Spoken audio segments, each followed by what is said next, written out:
There we go. Hey, welcome, welcome. Um, this is a New Horizons CLD webinar. My name is Hamish McFarlane, and this is Expanding Your Emotional Intelligence. Happy, Tuesday, right? Hope the week's been kind to you so far. Glad to see you today. I'm looking forward to hearing your comments and questions, all those good things in the chat. Like that one. Yes, Jennifer, thank you. Nice one. Let me say hello, introduce myself, and then we're going to spend a few minutes, of course, looking at emotional intelligence.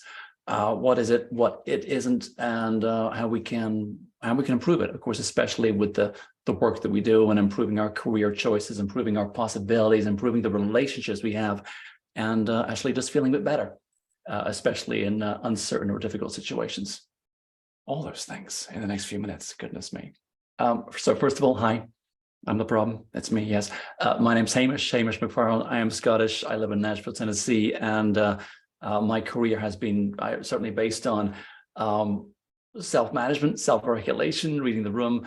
I come from the political realm. Since I moved to the US, I've worked as an educator, of course, delighted to be here on behalf of New Horizons. I'm also a consultant and educator for the University of Tennessee.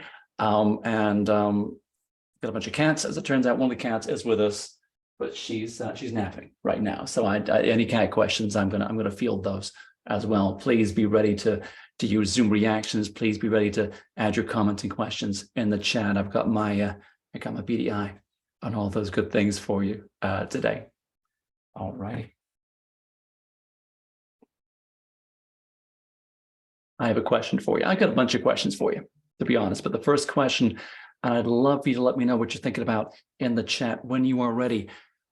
First of all, what's your definition of what intelligence is? And is it something we're just born with? Or is it something we get better at? Like that. Let me have a think and let me know on the chat. I'll even mute myself, give you some peace and quiet there for a moment.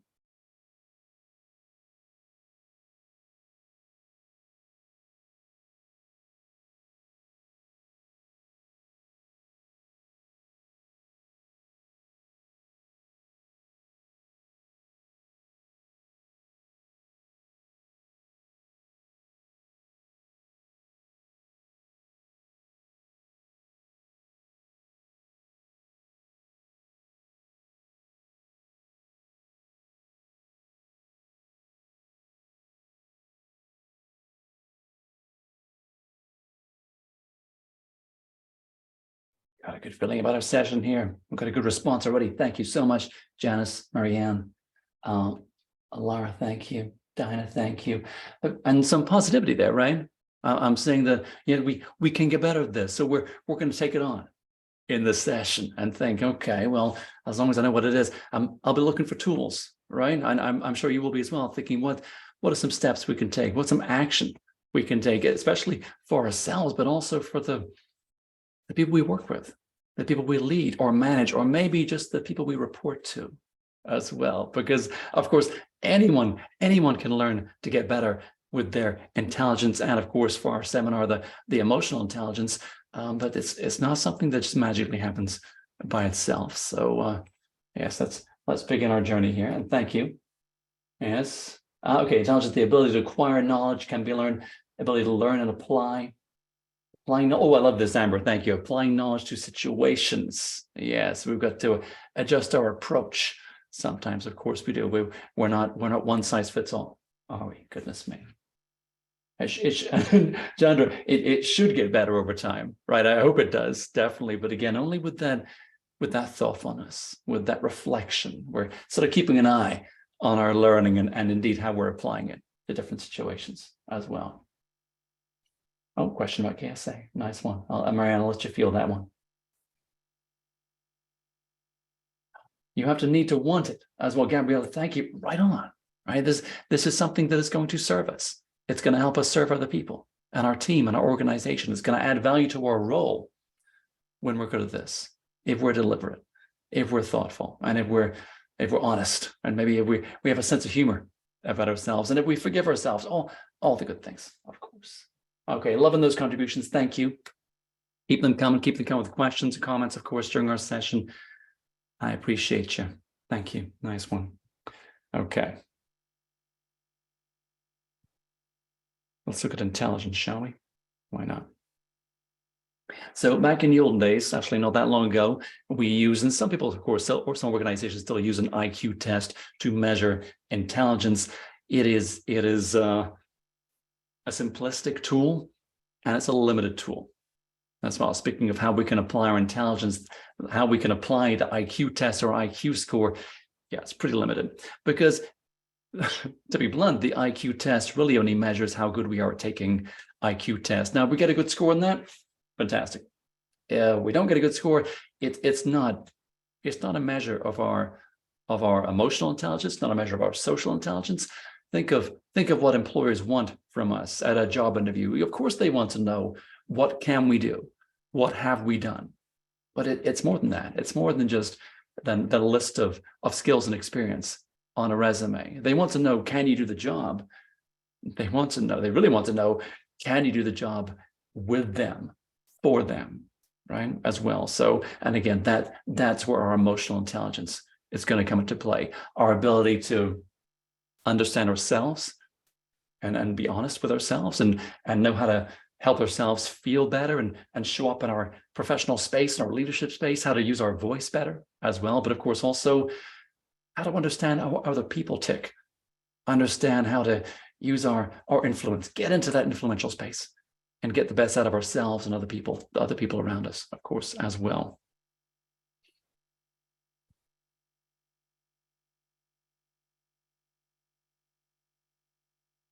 Let's look at something today more than just IQ, of course, because emotional intelligence is an essential part of our entire person. I mean, of course, we want to bring our whole self to work. Of course, we do, because IQ tests they don't measure emotional intelligence. They don't measure social intelligence, and they're crucial factors in measuring our potential for success as well.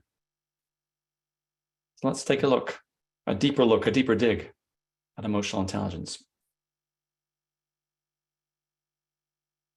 I have a case study for you. Let me see any Emmas in the room. This is not you, of course, just an Emma, if you like. Go ahead, read the case study, and then we'll take a look and see what's going on there.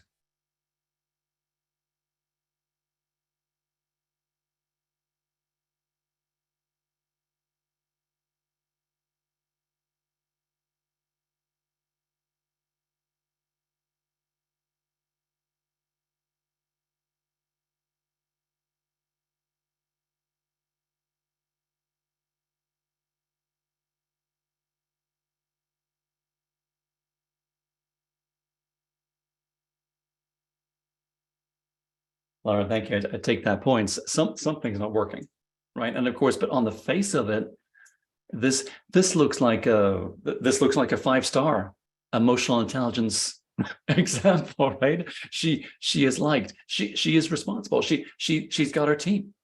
Kindness, respect, sensitivity. She is a source of calm to the people around her. And of course, see how our manager responds. Just say, Emma, you're tremendous at this. Those high levels of emotional intelligence, loving the positivity, loving the empathy as well. Larry, you're ahead of the game. I think bonus points right there. Absolutely right in the chat, folks, because there's clearly something she's not doing. And the truth of emotional intelligence is it's not about being nice. Think of what nice is. Think of how a lot of us, of course, are taught from childhood to be nice, to be sweet, to get along with others. Of course, we should be kind. We should be courteous. Of course, we should have empathy as well. But what happens when it's time to have a difficult conversation, a challenging conversation, a sweaty palmed conversation? Is Emma going to be able to do that? Does she have the resource? Does she have the ability yet to have those difficult conversations like that? Indeed, what's happening when there's conflict? Now there's always conflict, and conflict is good when handled in an emotionally intelligent way. We're not looking to embarrass people or humiliate or bully people, but we have to have serious conversations about things that are not being done or things that need to be done better as well. Maybe she has a member of her team who is obstructive or avoiding responsibility or deflecting blame. What does she say to that? That that it's all going to be just fine. I think she'll have to say something more significant than that. Again, maybe this is about a lack of assertive or positive assertive behavior with her team as well. So when the things that she brings, and you can imagine why her manager's so happy with her right now, because he's like, there's nothing for the manager to solve. Everything, it seems that way on the surface, right? Everything's going just fine. But yeah, there's maybe some avoidance going on here. And there's no doubt that as well as being a cheerleader for our team, we also have to have those difficult conversations. That's often how we solve problems. That's how we get a reality check. And that's how we push. That's how we lead. That's how we become more creative collectively as well. Right? It's not one job as a manager to make everyone just feel okay, right?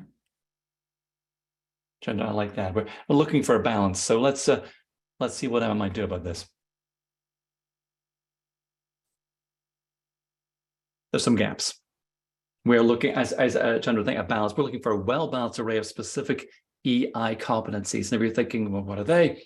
We're about to take a look at those. Of course we are, like that. So the gaps. Yeah, what about that overbearing team member? Is she going to step up to that? Can she lead with all kinds of people? Of course. And sometimes, of course, the feedback she gives her team members will be purely supportive, will be to build their confidence as well. But what does she do when they're doing something wrong? What does she do when she needs to provide a corrective action?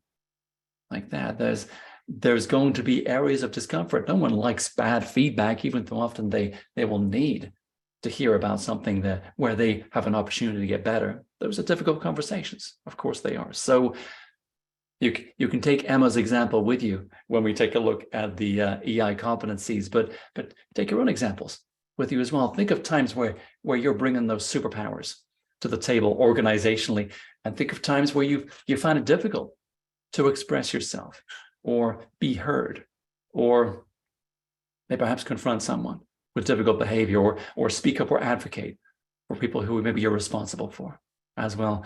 Consider times where you've found it difficult to maybe keep your emotions in check, or times where you felt quite detached from situations around you. We can all respond differently with heightened emotions when in difficult circumstances. Diana, I love that. You're looking for the action, Diana, right there. Absolutely. Absolutely. We've been looking for someone who's setting firm, direct goals, looking for a path to improvement. Absolutely. Yeah, gosh, one play. Okay.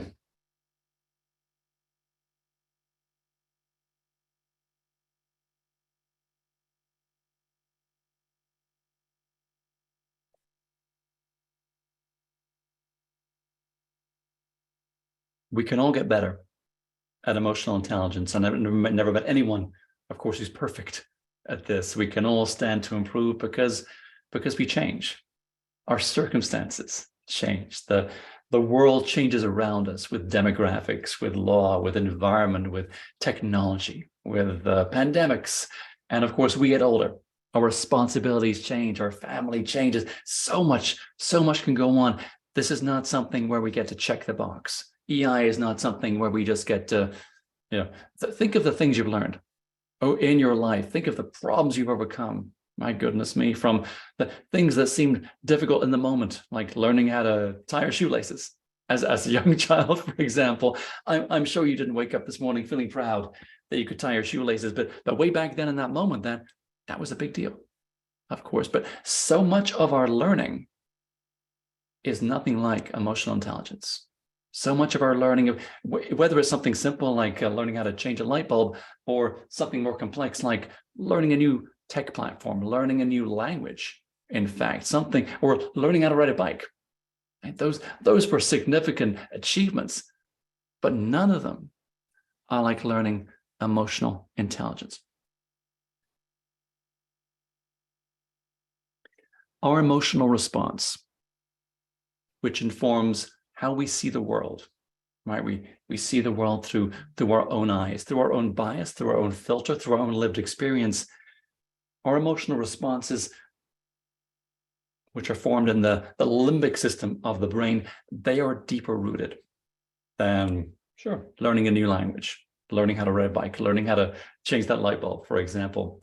because they're deeper rooted, because they're rooted in what we can call the ancestral brain, the brain that was formed way back when, the brain that was formed when we were being chased by saber-toothed tigers, for example, the brain that just wants to keep us safe. Because of all of that, it makes those emotions and our emotional responses more difficult to navigate and much more difficult to change. So sure, we can say EI is something that can be managed, grown, and adjusted, but it's also tough. So if you're here at this webinar because you found this subject tough, because you're not quite sure how to navigate through it, there's 8 billion or so people around the world saying, I know, I feel the same way. So we're in a collective storm with this one. This is challenging, but it's also so rewarding. Because if you improve your skills around emotional intelligence, it is the ultimate transferable skill that you can take with you from job to job, industry to industry, but in any walk of life, of course. And you can use it with family, with friends, with community as well. Even with that difficult neighbor, right? It's a whole thing. Memories, emotions, thoughts, your beliefs, your opinions, they all significantly affect how we see ourselves and how we see the world around us, like that. So again, our lived experience influences the quality of all those energies, all those communications, the tone that we use, all of the things, our eye contact, our body language, the way that we hear people, the way that we interpret their words, whether it's a text message or an email, or of course a face-to-face conversation, or maybe on the webcam using Zoom or Teams, all of those things.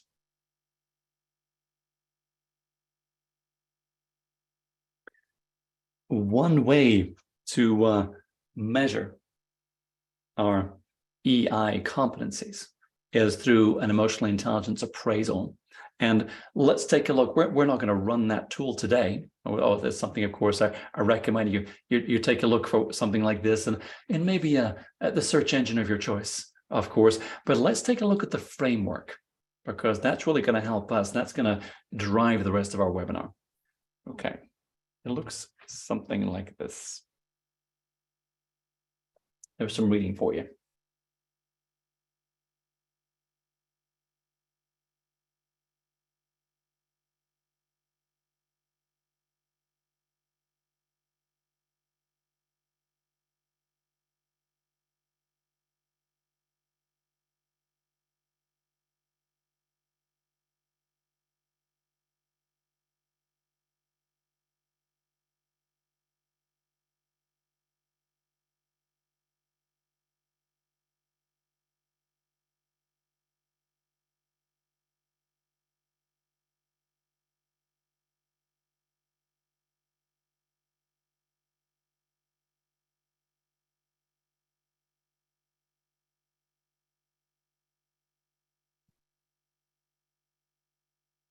Let's take a closer look at this. Excuse me. There we go, like that.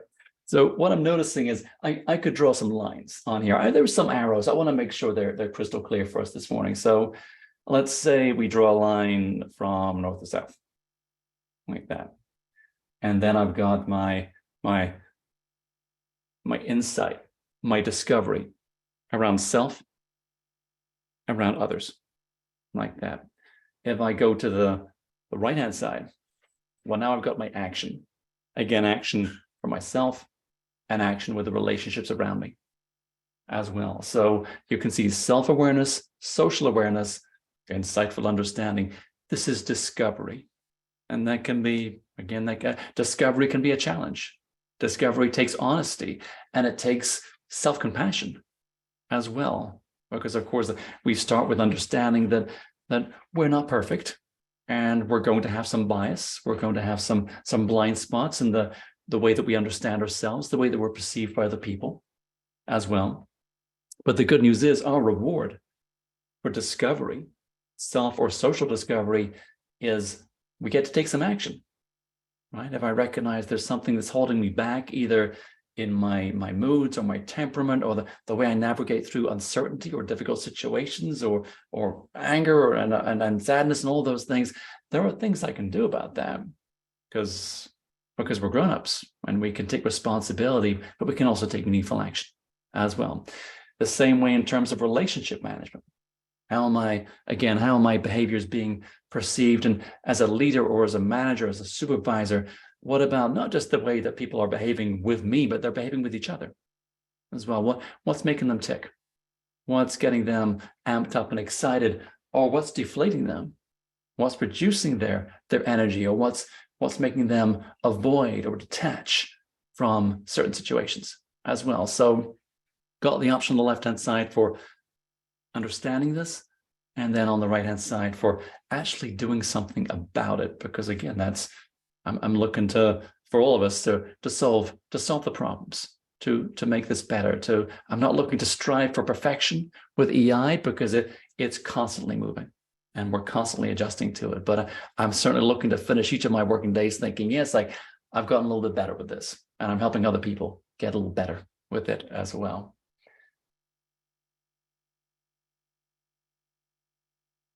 Well, Amber, thank you. And I'll be asking that question as well. So I'm looking forward to seeing what you're thinking about in terms of, in fact, all of us, well, let's take Amber's point there.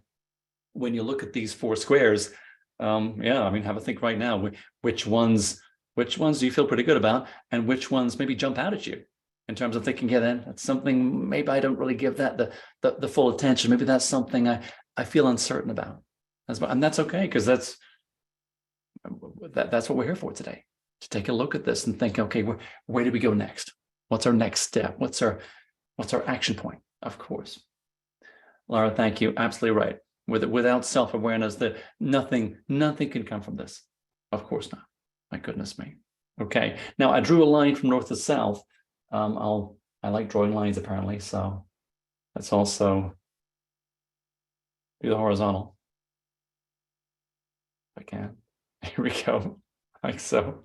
Again, just split and recognizing on the top personal competence and on the bottom social competence. So let's put this into action, right? Because if I'm looking at that for the first time, as some of you might be, I'd be thinking, I know for myself, what I'm thinking is, well, what do I do with this? Or how do we translate this? What does it mean right now in this moment, right? So for example, let's take that self-awareness.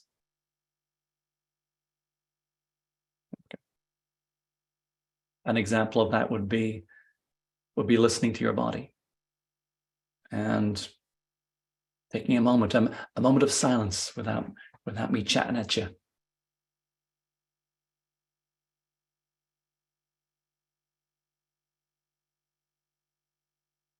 I missed you too much. I had to come back there, didn't I? Noticing how you're feeling, your energy levels, your comfort level.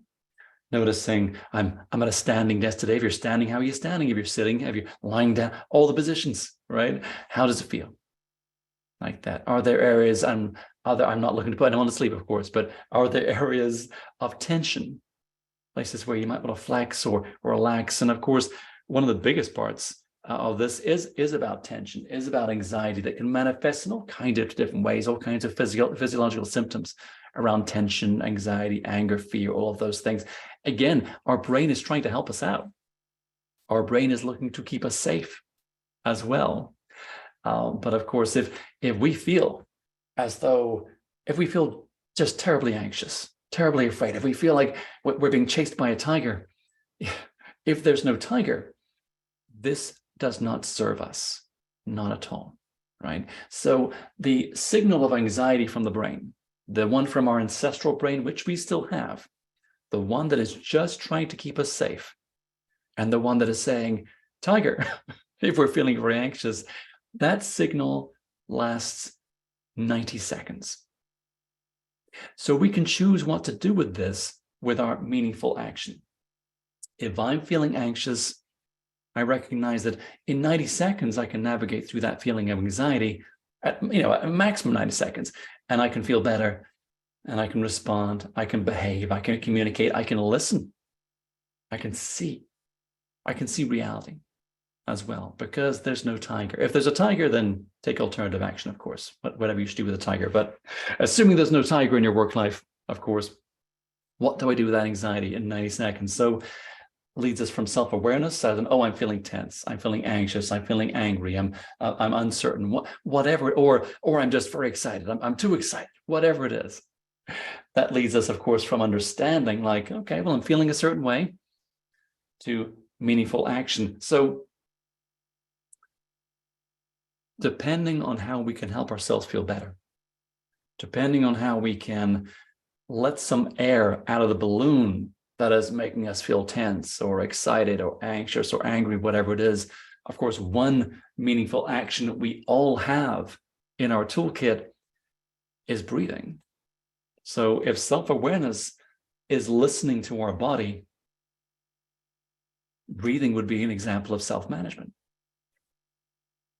What are some other examples? Let me know in the chat. What are some other things you might do or you might recommend someone else does if they are having that self-aware moment of thinking, I'm anxious, or I'm angry, I'm upset. Because the one thing we don't want to do is to respond with that heightened emotion. You get an email, you're furious. It's not a good time to write that response, right? Lori, thank you. That's the step away, Dinah, well played indeed, right? So there's something about grounding ourselves back in reality. And that could be taking a breath, that could be taking a walk. Absolutely. Chandra, thank you. So recognizing that there are times, of course, where we can't always just separate ourselves from the situation, but if we can, especially with something on our phone or on our computers, if we have a chance to step away from that, it's going to help us. Of course it is. Yes, yes. Oh, thank you. And there we go. There's some ideas for life, for health, right? We are going to want to breathe, but yes, diet, exercise, meditation, mindfulness, all of those good things. Of course, the ability to get a good night's sleep, the ability to fill our bodies with nourishment as well, but also the ability to move around, to be active, and to be aware of how we feel as well. Samika, thank you. I vote for yoga. Well played. You might be able to help me out with that one. I've never been able to crack it, but I know a good thing, definitely. Gosh. And yes, to talk through things with a trusted friend, a counselor, right?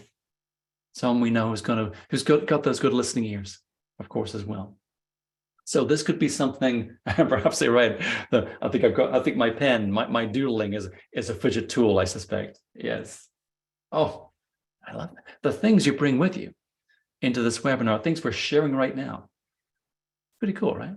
So turns out, with practice, of course, we become more self-aware. And with self-management, we learn to turn the dial. Right? Now, there are going to be times where my self-awareness may tell me that I'm low on energy. I'm low on excitement. I'm low on engagement. So my meaningful action, of course, is, well, how do I turn up the dial? How do I re-engage with people? And of course, that could be seeking social interaction. That could be just sending a message, a text message, could be calling someone up on the phone, all of those things, seeking engagement, right? But the meaningful action is, I'm feeling a certain way. I want to make a shift like that, because that's our choice, of course. Joshua, thank you. Well played indeed. Yes. Oh, Nedrick, great point. Yes. Oh, and the journal as we. Thank you. Thank you for these contributions. Goodness me, I hope folks you're keeping an eye on that chat, because there's some great ideas, some great thoughts and suggestions as well in the chat. Thank you so much for that. Last question about box breathing. I won't be leading you through that right now, but either Joshua's going to explain that in the chat, or worth again employing your local friendly neighborhood search engine to check that out. But again, and there are many forms, of course, of breathing we can do. And if you want to check out the World Champion Breathers, of course, if you have a young children in your family, a sleeping baby, or even a sleeping younger child, we know how to breathe when we're born. Of course, we do. It's only really when we start school and there's peer pressure and anxiety and teachers and employers and relationships, that's when we forget how to breathe, we forget how to stand, we forget how to sit. So of course we can take back those skills that we were born with to help us with self-awareness and self-management as well. Okay, what about tremendous in the chat, by the way. Thank you all for that. Thank you. Yes, it is. Well played, Laura. Thank you. So at the bottom of our four squares, and you can see we're leaning on this in this webinar because this is a big part of improving our emotional intelligence. So we have social awareness. Let's see. And again, I'm thinking away social confidence, insightful understanding. This again is checking our opinions. I was at a wedding at the weekend, and I was recognizing I was with some people I didn't know. We're at a table at the wedding, the reception, the whole thing. And I was keenly aware of opinions that I might want to express in any given moment, but also recognizing that some of those I would want to be careful about sharing a joke with people I didn't know, or voicing an opinion that might be unpopular around the table, thinking, okay, here's the situation, here's who I'm with. Checking our opinions, that would be, of course, a form of social awareness like that. Oh, and again, let's take a moment here in the chat. Amber, thank you. I'd love that your kid's teacher does that. That is so awesome. And Kimberly, thank you. There again, so anyone not sure about that box being there's a good copy and paste for you. Of course, well played. Oh, just feeling those good breaths right now. Wonderful. So if social awareness is recognizing, well, here's why I am, here's where the context, here's the situation, I'm going to keep an eye on who I'm with. And again, the situation is it a job interview? Is it a team meeting? Is it a wedding? Right, and so on. And the people around me, and what's the feel? We're reading the room in that one. So that's our understanding of where we are. We're taking up space in a situation with other people. As we know, everyone's going through something. Right. So just trying to read the room and trying to read other people in that regard as well, not as a way to manipulate, as a way to understand. And just that act of curiosity, checking in and say, I wonder how everyone's feeling today. Walking into that meeting, walking into that environment, that office, or walking into that Zoom room and thinking, oh, I wonder how we're all doing. Right? That's even just that curiosity, that act of thinking outside ourselves, leaving our own space like that emotionally, because it's a courtesy, but an act of kindness, and sometimes an act of bravery, of course, but it can help us how to behave. So our meaningful action, as someone said in the chat, nothing comes without self-awareness here, of course. So if we're practicing social awareness, we can take action with relationship management. So for example, maybe we're meeting people for the first time. We're joining a new team. I don't know about you, but I'm going to feel a little anxious about that, and I might raise my guard a little bit. I am born British, so we're all pretty guarded over there for the most part, I must admit. But is that really going to help me engage? And what about everyone else in this team? They may be feeling a little tense or anxious or unsure at the same time. So I've got a choice here. If I know I'm going to be meeting those new people, and if I know I generally might feel some anxiety about that, or I might try to cover up my anxiety by making jokes, and maybe those jokes will fall flat and so on, I can take some action here. The action of deciding to maybe assume positive intent, or to show unconditional positive regard in that moment for the people around me, like that. Not to leave myself defenseless, but to recognize we're okay, we're all in the same storm here. We're not saying it out loud, but to recognize we're all meeting people for the first time. There's going to be some anxieties. I don't want to lean on making drastic, sudden first impressions about people, because anyone can have a bad day. I want to be open. I want to be curious. I want to check my word count. I want to ask good questions and listen to the answers. There's relationship management.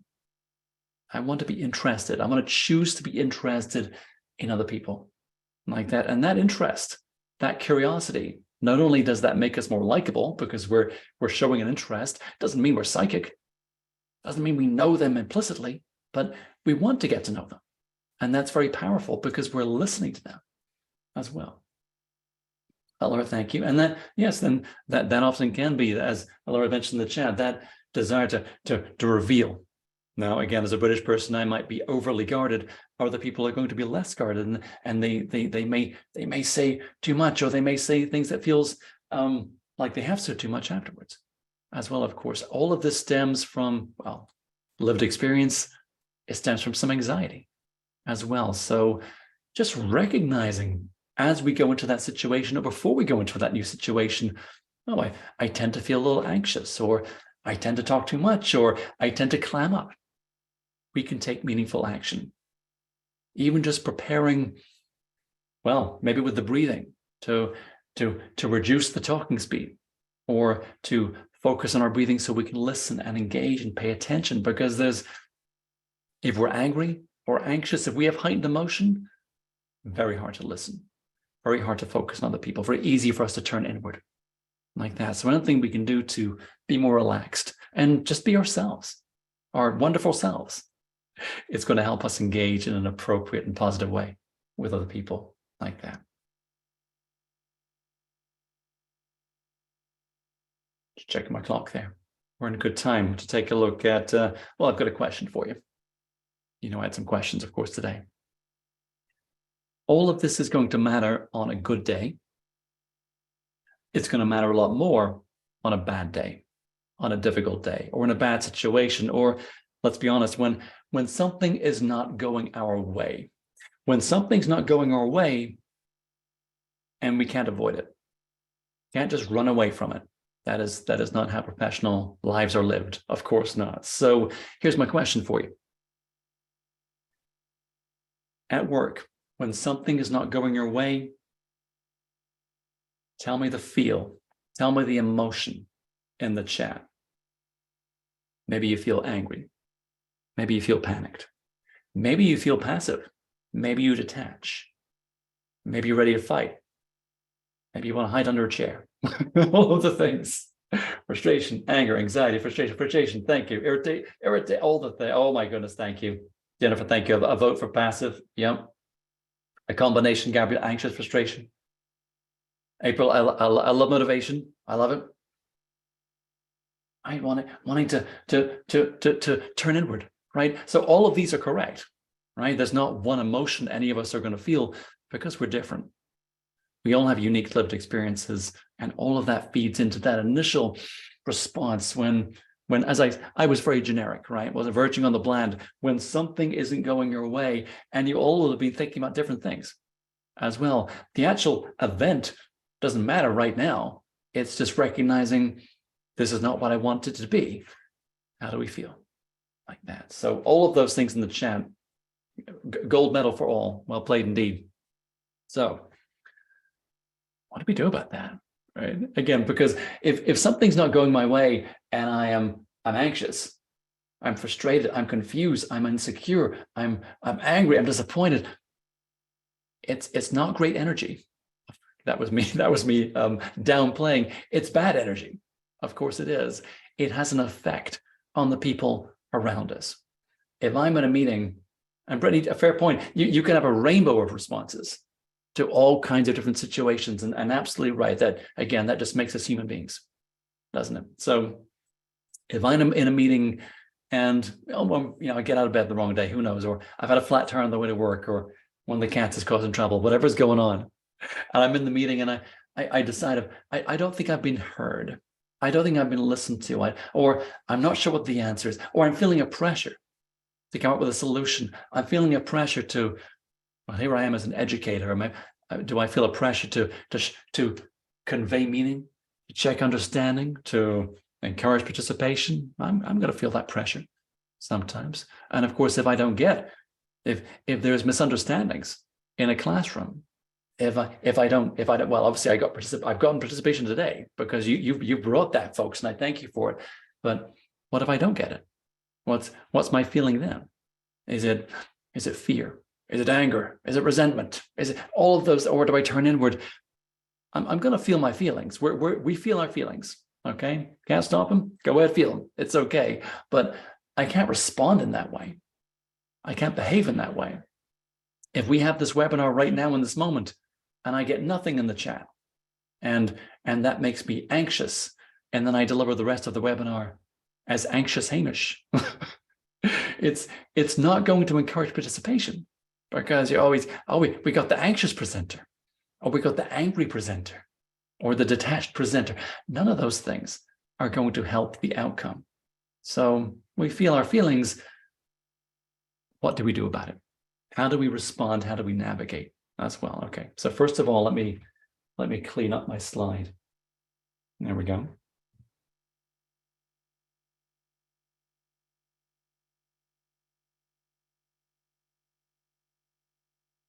And I'm thinking, based on the responses you've already given me, folks, so far today, maybe you know the answer already. So, oh, that one. Here we go. That one. This is about self-regulation, or in the EI appraisal, self-management. When we experience heightened emotion, how do we turn down the dial so we can think clearly, so we can respond appropriately as well? How can we, of course we can, but how do we do it? And if you're thinking, well, maybe we just think positive, say so in the chat. If you think it's something else, please say so in the chat. Again, I'm going to mute myself. I'm both eyes on the chat right now.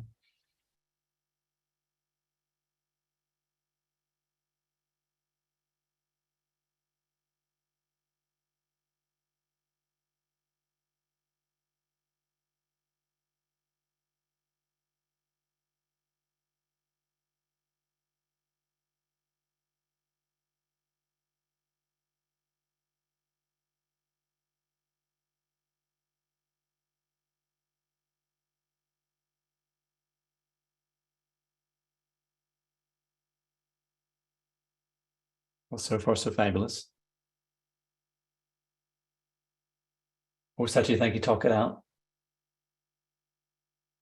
John, thank you. Talking about centering or like grounding and mindfulness as well. Very, very cool.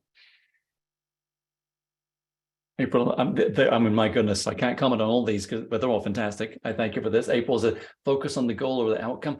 Loving that too. It's like, what are we trying to do? What are we trying to achieve? Where are we going on something? Helping us just get back to the present, of course. Right? If I'm so focused on worrying about the future or worrying about the past, I can't change either of those, can I? So anything we can do to bring us back to right now, that is going to serve us, of course. Brittany, thank you. Sometimes we just jump in. Right? You've got a thumbs up for that one. Well played. I quite agree. Thank you. Well done. Oh, prayer, Kathy, well played. Love it. Candace, let's see. I almost lost the point. I don't want to lose it. Oh, negative emotions are temporary, right? So I certainly don't want to. I mean, this idea of just think positive, I want to be careful with that one, but I don't want to just think negative. I don't want to just wallow in negativity, because then I'll never get out. It's like we're in a dark pit trying to climb our way out of that thing, right? Still want to feel my feelings though. And I hear that thoughtfulness, that mindfulness expressed in the chat. And I'm so grateful, because all I'm going to do is agree with you in this space, of course. And so I thank you for those. Let me get an eye on the chat here. The breathing, relaxing, writing. Alicia, well played. Sometimes for a lot of people, just to write this out. And of course, you could be writing about the problem, about the way we're feeling. You could be writing out gratefulness, gratitude, thoughtfulness as well. Reflection. Kathy, right on. We are entitled to our feelings. We're not apologizing for our feelings. Not at all. But considering, of course, how do we respond? What do we do next? Like that. So don't want to. I mean, we can seek to suppress negative emotions. I'm going to tell you that we should not do that. You can be pretty strong on that point, because nothing we're suppressing is just asking for trouble later on. Goodness me. And the truth is, of course, sometimes bad, you know this, right? Here's the headline for life. Sometimes bad things happen and it's not your fault, right? Stuff happens, frankly, of course. So how do I navigate this? How do I get through it? All of the things, I love all those points in the chat. Well played. Of course, sometimes with age and experience and maturity and thoughtfulness, and we learn, we improve our instincts. I love all those things. What can I do today with this? Right? I've noticed. I think I get a little wiser with age, but I kind of want to speed up the process. Right? So let's take a look at not what we say to other people, but what we say to ourselves. Let's take a look at that right now.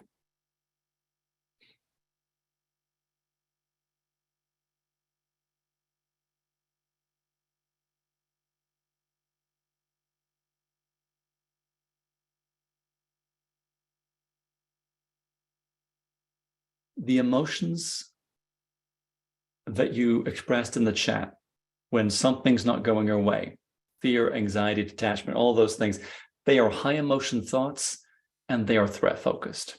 Our ancestral brain is trying to keep us safe. And so when something doesn't go our way, the brain says, watch out, panic, panic, panic stations, raise your voice, run away, hide under the desk, whatever it is. When we spend too much time with those high emotion thoughts, as in, oh, they're not listening to me, no one ever listens to me, I guess it's, oh, that's, or I said something and they're disagreeing, so I guess I'm wrong, now I think I'm an idiot, my career's over, catastrophizing, black and white thinking. This form of distorted thinking can lead us down that slippery slope. When we spend time with negative self-talk, as in, I don't deserve this, I don't belong here, they're not listening, I won't get ahead, I can't solve the problem. You have parents and caregivers of children, you know what your kids say sometimes about their homework, I can't do it, right? And I get that, right? I can't do English, I can't do math, I can't do social studies, whatever it is. It's natural for anyone to express that in the moment. If we spend all our time there, it feeds back to our body and our brain, and it ramps up the threat response, which is why we can have headaches or sore back. We can have, maybe we have trouble eating. Maybe we have trouble sleeping because we're feeding ourselves with negative thoughts and negative talk as well. The top bullet, the one with the hands, kindness and compassion, help us feel calmer. When we hear kindness and compassion from other people, it helps us calm down. Turns down the dial on our saber-toothed tiger threat response. It allows us to feel safe. Here's the good news. It doesn't matter whether that's someone else saying it or whether you're saying it to yourself. Changing the way you speak to yourself, it alters your brain chemistry and it alters your emotional state as well. So in the next time, again, after this webinar, next time you're feeling that anger or panic or detachment or anxiety, take notice of what you were saying to yourself. And I've been guilty many times of going down a certain path of thinking, well, I made a mistake and now I can't fix it. Now it's all gone wrong. It's not going to help us fix it like that. We should be gentle with ourselves. And gentle doesn't mean, positive self-talk doesn't mean it's all going to be just fine because it's rainbows and unicorns and ponies and all those things, because that's not true.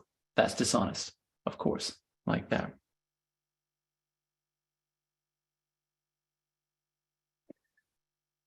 It's the bottom bullet. Be your own coach. Be your own best friend. And if this is a difficult thing to practice, because it is, we have a lifetime. If you're someone who is being critical of yourself, which is most of the human race at times, of course, it's hard to turn that over. It's hard to overcome it. So it takes practice. So if it feels a little strange saying nice things to yourself, if positive self-talk sounds like a habit you haven't brought on yet, consider how you would talk your best friend, just a favorite person at work or in your neighborhood or your family as well. How would you speak to them? Because I guarantee you're a good coach for them. You're a good friend to them, of course. If I was coaching a friend through this situation, through this moment, what would I say and how would I say it? Like that. And we know what a good coach is. A good coach is not someone who pats you on the head and says, you're perfect, everything's going to be just fine. They don't swoop in to rescue you. They are honest about the situation, but they encourage you. They encourage you to find the strength within yourself to move through difficult situations so you can discover your own strength like that. And coaches are curious, aren't they? Let's be curious with ourselves, and let's ask ourselves, like, oh yeah, sure, I can get through this. I know what to do. I can get better. But also recognizing, oh, there's something in my way. I'm noticing I'm having a stressful response to that. What's going on? Give it a little dig. See what's happening. If you're breathing through it, if you're walking through it, if you're talking through it, you can navigate these heightened emotions. Of course you can. Again, this isn't about saying there's nothing to worry about. It's a coach in your ear. You are your own coach, encouraging, supporting, and reminding yourself that you can and you will get through the moment like that. Taking that on board, you write better emails, you have better phone calls, you have better meetings, and you have a better reputation as well. Not because we feel nothing, not at all, but because we can navigate those feelings and we can engage responsibly and we can listen and we can be curious as well.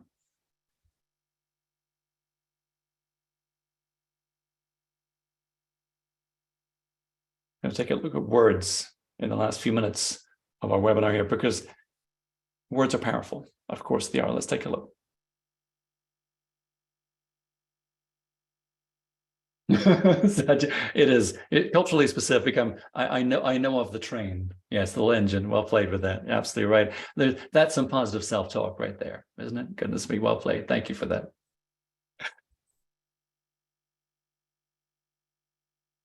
Language matters for humans like us, for all the humans, of course. And so the more words we have to describe how we feel, whether we're talking with others or to ourselves or writing it down, the better we are at understanding what's going on and navigating our way through it. So check out that middle bullet there. Happy, depressed, sad.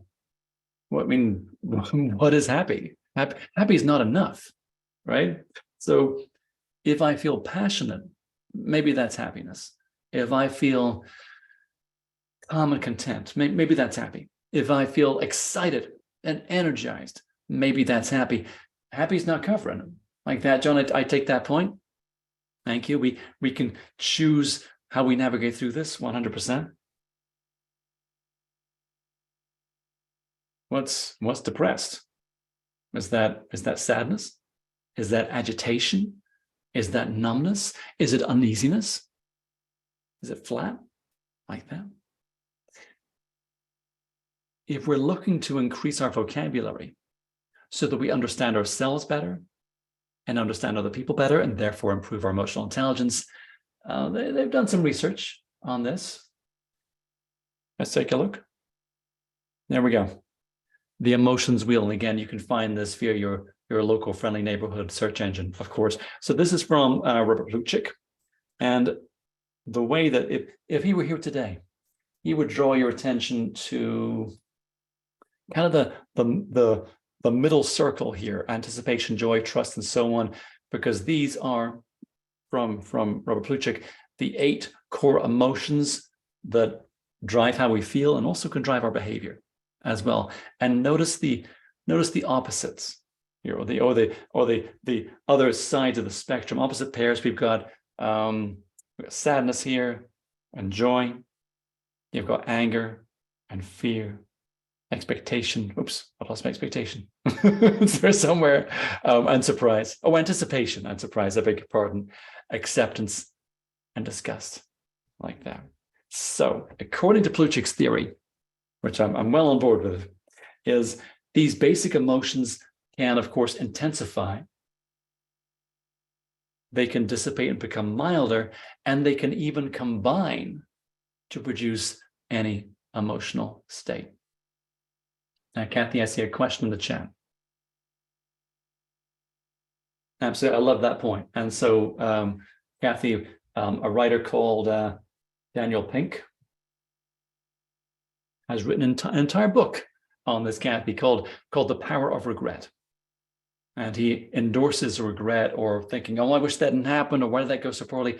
Because he understands regret as a problem-solving emotion.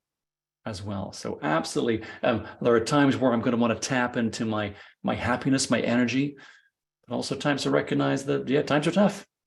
That's a difficult situation, of course, and recognizing our own ability to tap into sadness, that can increase our empathy for other people who are going through some difficult situations. So Kathy, I say well played. But of course, if I want to take on a positive energy, thinking about how I can do that as well. Like in all the things. Cool.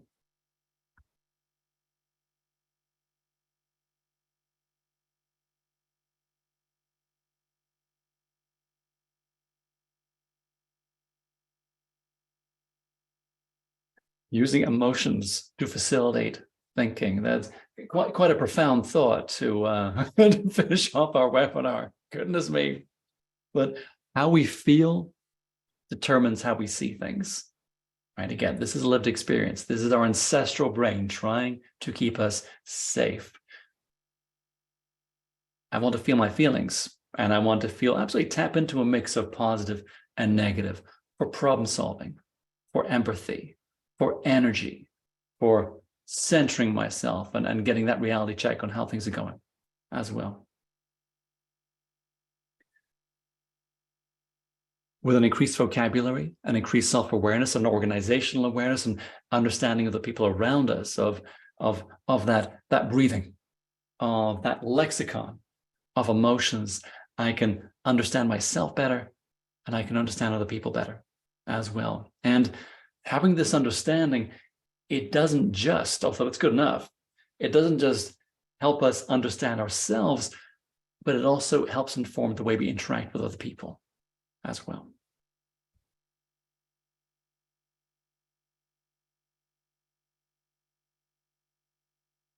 I've got one last slide for you. There's a sequel, by the way, Lara, to that, isn't there? There's going to be a one on our adolescence, that Inside Out movie. I'm looking forward to that. I think it's coming out next year. One last slide for you. Again, leaving our webinar today, recognizing, again, asking ourselves, how are we talking to ourselves? How would you say this to a friend? Use that same voice for yourself. If we believe, because it's a fact, if we believe that we're capable of personal transformation, and if we're willing to forgive our own mistakes, we can make this a self-fulfilling prophecy like that. I want to say thank you for your time today. I promise to leave a couple minutes at the end there for my good friend Brandon here at New Horizons. So thank you for your attention, and of course for your contributions and your thoughtfulness. My goodness, the work and the focus you've done during this webinar. I really appreciate that. So thank you. Thanks for visiting us here at New Horizons, of course, as well. And hope to see you again here sometime. Thank you, folks. Thanks for your great work today. Well, thank you so much, Hamish. If we can all throw a thank you in the chat, do a reaction of the applause, any of that, that would be so great. We so appreciate Hamish and what you've been able to share with us today. I just wanted to say in closing how grateful we are for all of you to be able to come to our event today. We have so many more events just like this at New Horizons. As we put them out on the website, you are welcome to be able to join for any future event. Along with this, once you leave the event today, you will have a quick little survey asking, would you like to continue the conversation? That just simply means, would you like to learn more about what New Horizons offers and how we can support you in your personal, professional development? So if that's something that you're interested in, go ahead and press yes. And we can then get you connected with the appropriate account executive or the right person to be able to talk to about all of this. We'd love to be able to connect with you more. So please follow us on LinkedIn, come to future events. We'd love to see you again. Thank you all so much. I believe Hamish is able to stick around just for a few minutes if you have any final last questions, but we thank you all so much for coming and have a wonderful rest of your day.